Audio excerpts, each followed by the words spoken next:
If you're going to change an area, you do three things. Number one, you focus on it and you get clear and compelling vision for what you want. If your body's not where you want it to be, I tell you there's one simple reason. It's not your focus. No, I focus on it. I focus all the time on how fat I am. No.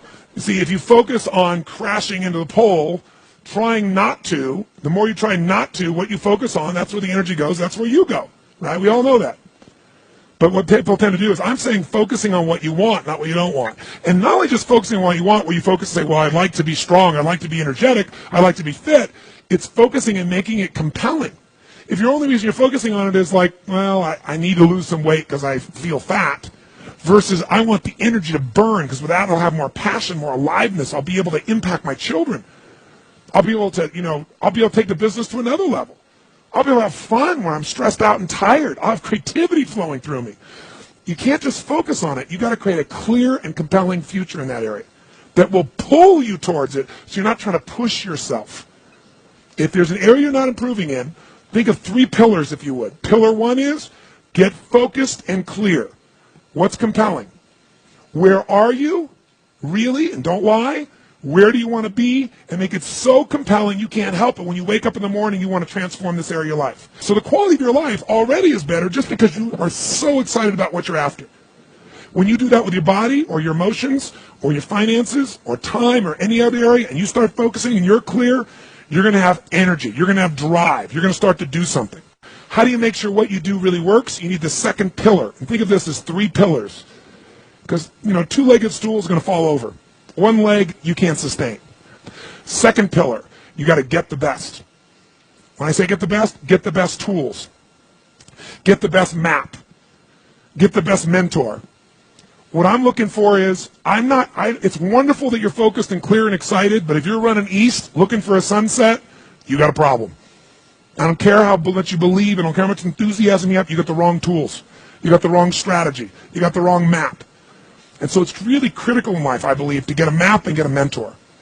Because the map very often changes. And the best mentor, somebody who's the best at what they do, they know the shortcuts, don't they? Or they know when the roads change. You don't get stuck hanging out, in the desert when you're trying to get to the ocean, metaphorically. So I've always focused on not just finding somebody good, but who's the best at it, who's got the best tools. Think of that first pillar as a target. You're crystal clear on the target. And now you got the toolbox, man. You got the best tools. Not rinky-dink tools, the very best. And the way to get the best, by the way, that I've done it is model someone who's already successful. All the tools I come up with, some I've obviously created, but the foundation came by standing on the shoulders of other giants. I went out and found somebody that's already got the result. Why reinvent the wheel? Success leaves clues. Find the best, figure out what they're doing, do that. Alter it, find your view of it, but start with what already is working rather than starting from scratch and trial and error. But if you've got that focus, the target, and you got the toolbox, and you're still not getting what you want, it's because you got inner conflicts. That's the third pillar. You've got to resolve your inner conflicts. Because as I try to explain to you, 80% of success in anything is your psychology, and 20% is the mechanics. So those inner conflicts are when you take 2 steps forward and you pull 3 steps back. Right? When you say, boy, I'm totally committed to this, but you don't follow through. This is my expertise, the why guy part. Why? Why do you keep saying you want this? You have crystal clarity, you have the tools, and you're still not getting it? There's a conflict in you. You want to be totally successful, but you're afraid at some level that if you are totally successful, you will not be loved. You'll be rejected. You want to be in a position where you have total free time, and you want to build a billion-dollar enterprise. These are conflicts. You really, truly know you got the tools and talents to make this happen, but a part of you doesn't think you deserve to succeed because of something you did at some point in your life or something you made up. Or you think making money or being successful economically is not spiritual. And you're committed to being spiritual, and yet the other part of you, it's the inner conflicts between fighting parts. So what do we do in this third pillar? Think of it as a vault we got to unlock. Think of it as unlock and unleash. That's the third pillar.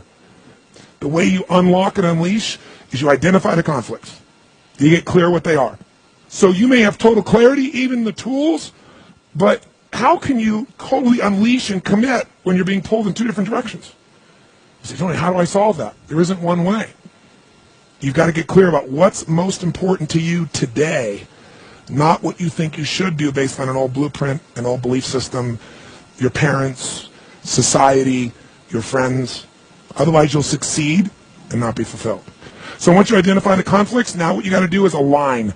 Align your life with what you really value. Align your life with what is most important to you. And then once you are in a position where you're aligned, guess what you'll do? Take action. You won't have to work at it. When everything's in alignment, there's nothing pulling you away, boom, you go for it. But when you say, I want a relationship, but at the same time, simultaneously, I want to be in a position where, I never have to, I only get what I want every moment, or I never have to commit to anything, then obviously you're never going to get there. That inner conflict must be resolved. Once you align and you take action, guess what's going to happen? You're going to achieve. And once you achieve, you succeed. When you succeed, I'll tell you what you got to add to it. Celebrate, right? And then contribute. Pay it forward, if you will, as corny as that sounds. Remember the movie?